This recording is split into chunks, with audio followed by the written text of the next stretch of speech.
Tujuan rumah tangga itu ada dua.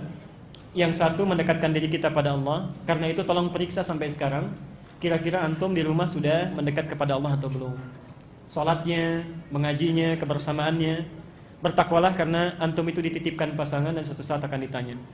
Yang kedua, mohon fokus ke sini. Tujuan berumah tangga itu untuk melahirkan sakinah, ketenangan, ketentraman.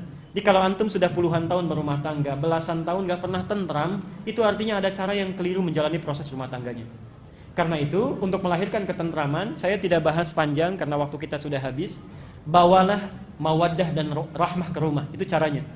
Mawaddah dan rahmah. Apa itu mawaddah? Singkatnya begini. Mawaddah itu dari kata maddah, artinya cinta yang diwujudkan dalam bentuk perhatian fisik, materi. Contoh, antum sebelum menikah kan lihat dari fisiknya dulu ya. Bapak lihat ibu itu kan dari cantiknya, anggunnya, baiknya, perangainya, tegaknya, kan? Ibu lihat bapak juga begitu kan? Gantengnya, tampannya, menawannya, kumisnya, dompetnya. Itu mawaddah. Oke? Nah, antum bawa itu sampai berangkat ke rumah tangga. Mohon maaf, jangan waktu 6 bulan pertama sebelum menikah perhatian banyak, ya. Traktirannya banyak, hadiahnya banyak, setelah menikah hilang. Kelanggengan sakinah di rumah tangga itu bisa dijaga dengan perhatian mawaddah. Coba misal, Nabi itu termasuk istrinya itu seringkali ngasih hadiah. Aisyah memasakkan makanan kesukaan Nabi. Nabi memberikan hadiah berupa yang sifatnya mawaddah materi. Kenapa tidak dicoba? Misal, berapapun usia pernikahan, mau 40 tahun, mau 50 tahun, dalam momen-momen tertentu cobalah berikan mawaddah. Istri misalnya dalam momentumnya anak lahir, ya, atau hari pernikahan tiba, tidak ada salahnya antum bawa mawaddah. Tidak perlu yang mewah. Masuk rumah, ada sekuntum bunga walaupun usia sudah 50 tahun, ya. Subhanallah ketemu dengan istrinya, "Mama, ini hari pernikahan kita. Ingatkah tentang akad yang pernah saya sampaikan, seharum bunga yang saya bawa ini?" Itu subhanallah. Itu indah. Ya. Siap? Apa enggak salah ini? Baik. Rahmah, perhatikan. Ini saya serius pada bagian yang terakhir. Ini apa? Air ya. Sekarang bayangkan. Ini ada minuman. Ibu sudah siapkan bekal dari rumah. Papa mau ke kantor. Minuman disiapkan, minuman kesukaannya. Subhanallah. Di lampu merah ada orang minta minum karena kehausan. Kira-kira suami akan memberikan tidak? Pak? Ibu sudah siapkan minuman kesukaan, dibikin semalaman. Di jalan ada orang kehausan tidak bisa minum. Minta kepada kita untuk bisa diberikan minuman. Dikasih tidak? Umumnya pasti dikasih. Umumnya. Ya. Mohon maaf. Sifat mawaddah itu tidak selamanya kekal. Pasti akan terbagi. Di cinta itu jangan diukur dari sifat materi saja, fisik saja. Kalau sudah hilang yang fisiknya, cintanya bisa luntur. Kalau antum cuma cinta karena cantiknya, hilang kecantikan, itu hilang cintanya. Ibu juga demikian. Cinta pada materinya, sekali waktu diuji oleh Allah, menurun pendapatannya, subhanallah, ya, menurun pendapatannya, itu cinta bisa berkurang. Maka ikatlah dengan rahmah, ini bagian yang terakhir. Rahmah inilah perhatian yang lahir dari hati yang paling dalam. Kalau ini dikeluarkan, cinta akan bertahan dan tidak akan pernah pindah ke lain hati. Dan yang punya rahmah tinggi itu cuma punya ibu. Cuma ibu. Rahmah ini asalnya dari kata rahim. Yang punya rahim cuma perempuan, laki-laki tidak. Kenapa disebut dengan rahim? Karena ibu rela memberikan kasih sayang terdalam pada sosok yang ada di dalam rahim itu, walaupun dia rela menderita, kanan susah, miring kiri sulit, pegal capek, yang penting yang di dalam itu tenang. Karena itu ada para pakar menyatakan, kenapa seorang anak itu lahir menangis? Karena takut tidak mendapatkan kasih sayang seperti yang diperoleh dalam rahimnya. Kalau ibu rumah tangga ingin langgeng, maka berikan rahmah lebih tinggi dibandingkan dengan mawaddah. Contoh, pernah nggak ibu praktekkan kalau suami pergi ke kantor, itu kenapa tidak diantar sampai ke pintunya? Kemudian titipkan dengan kata-kata, perhatikan, ibu titipkan nasi 1 bungkus dengan makanan mewah, dengan kalimat walaupun sekedar di SMS kan, perhatikan, jauh bedanya melekat ke dalam hati. Papa sayang, kami beserta anak-anak di rumah mendoakan dengan cinta dan sepenuh jiwa agar papa sukses dalam pekerjaan dan kembali ke rumah dengan semangat. Bekerjalah dengan cinta mama, Pak. Itu subhanallah. Itu akan dibawa sampai ke kantor itu. Gak bisa dibagi itu. Gak bisa dibagi. Suami lihat yang bagus pun di kantor, misal, ini cantik fisiknya lebih daripada istri, itu mikir 2 kali. Kamu cantik, tapi belum tentu bisa punya rahmah seperti istri saya. Kalau saya masuk angin, dia bisa kerokin misalnya. Itu kepikiran. Karena itu ibu tampilkan mawaddah dan rahmah, insya Allah ketenangan itu akan diraih. Saya tutup dengan kisah terakhir, dan ini nyata. Ini nyata. Ibu bapak, kita akhiri pertemuan kita, dengarkan kisah ini dan praktekkan dalam kehidupan. Mawaddah dan rahmah. Di Karawang ada sebuah keluarga sangat soleha. Suami istri sudah punya 3 anak. Bayangkan, sudah punya 3 anak. Suami soleh, istri soleha, anak-anak soleh. Satu kali suami itu sedang pulang dari pekerjaannya, capek luar biasa, lelah dan lapar.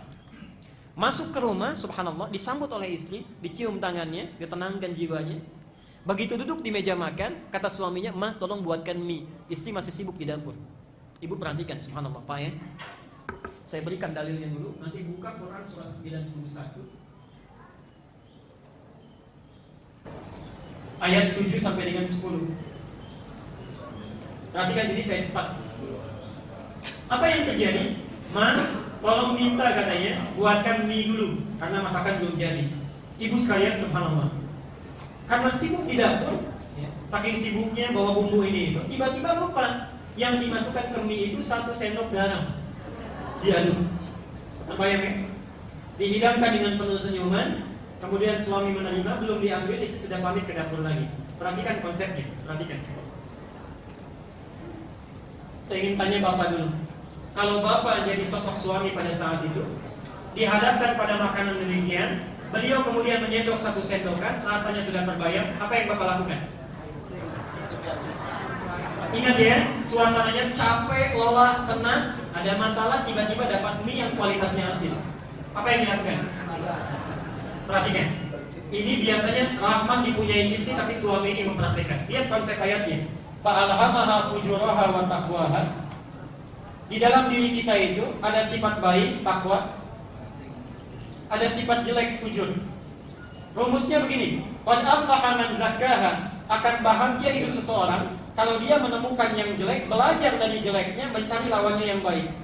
Jadi rumus rumah tangga itu, kalau menemukan sifat jelek dalam pasangan, cepat cari yang baik, jangan dieksplor yang jeleknya. Contoh, kalau cemberut itu lawannya apa? Senyum. Kalau bapak menemukan istri sedang cemberut, bapak yang senyum. Sampai ke rumah, istri sedang cemberut, bapak yang senyum. Ma, kenapa kalian cemberut? Sebaliknya, subhanallah, suami sedang marah-marah, misalnya pulang kantor marah-marah, pekerjaan di kantor dibawa ke rumah, marah lawannya apa? Sabar, tenang.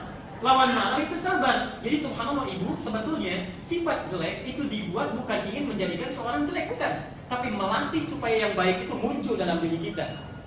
Cemberut diciptakan bukan ingin menjadikan istri cemberut, Pak, tapi supaya senyum itu bisa lahir dalam bibir kita yang paling indah. Nah, marah ibu diciptakan bukan ingin membuat suami menjadi pemarah, bukan, tapi melatih kesabaran ibu itu supaya muncul dan muncul dengan sempurna. Jadi berbahagialah kalau punya suami sedang marah.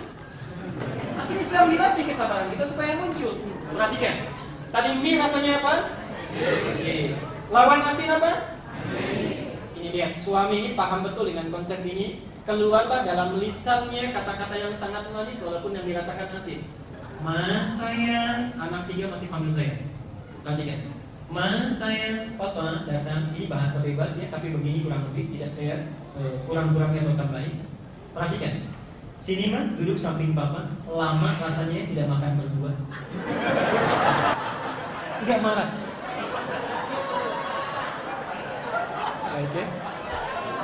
Tidak marah. Lama rasanya tidak makan. Ibu, saya tanya ibu, sudah punya 3 anak, suami juga luar biasa baiknya, subhanallah. Punya 3 anak sudah dipanggil sayang, duduk di samping, disampaikan lama rasanya tidak makan berdua. Perasaan ibu bagaimana? Itu bukan berbunga-bunga lagi, itu sudah mekar bunganya ya.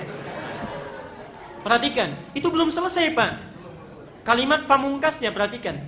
Sini mah papa suapin. Jelas ya? Sudah terbayang ya? Rasanya nikmat, enak, momentumnya ditunggu-tunggu. Dengan manjanya sudah menanti. Apa yang terjadi? Subhanallah, perhatikan Pak, saat suapan itu sudah mulai disampaikan, perhatikan, yang terjadi istri bukan tertawa, bukan tersenyum, itu langsung tersungkur jatuh di kaki suaminya. Dicium kaki suaminya, menangis jadi-jadinya mohon maaf. Perhatikan seorang istri yang sangat soleh. Beliau menangis, "Pak, maafkan mama tidak sengaja," dan sebagainya. Tapi hebatnya suami, tangis itu lawannya apa? Tertawa dengan senyum, tertawa dengan singkat, tidak berlebihan. "Ma, kenapa begini? Papa kan cuma katakan lama rasanya gak makan berdua." Apa yang terjadi? Perhatikan. Tadi kan lapar ya? Lapar, capek, penat luar biasa. Perhatikan, dari rumus ini saja. Apa yang terjadi? Diangkat istrinya, pergi ke dapur sama-sama, hilang laparnya, hilang penatnya. Yang tumbuh itu cinta, masak sama-sama, cinta mulai bersemi. Persoalan sementara, cuma gara-gara minasin. Yang lahir itu cinta yang luar biasa semerbaknya. Kadang-kadang Allah memberikan masalah bukan ingin membuat kehidupan rumah tangga bermasalah, tapi untuk belajar dari situ supaya cinta itu terus bertanam. Rumusnya, yang kecil jangan diperbesar, yang besar kecilkan. Bapak Ibu lebih paham karena sudah menjalani proses kehidupan yang cukup dalam. Silakan dibaca bukunya, mudah-mudahan bermanfaat.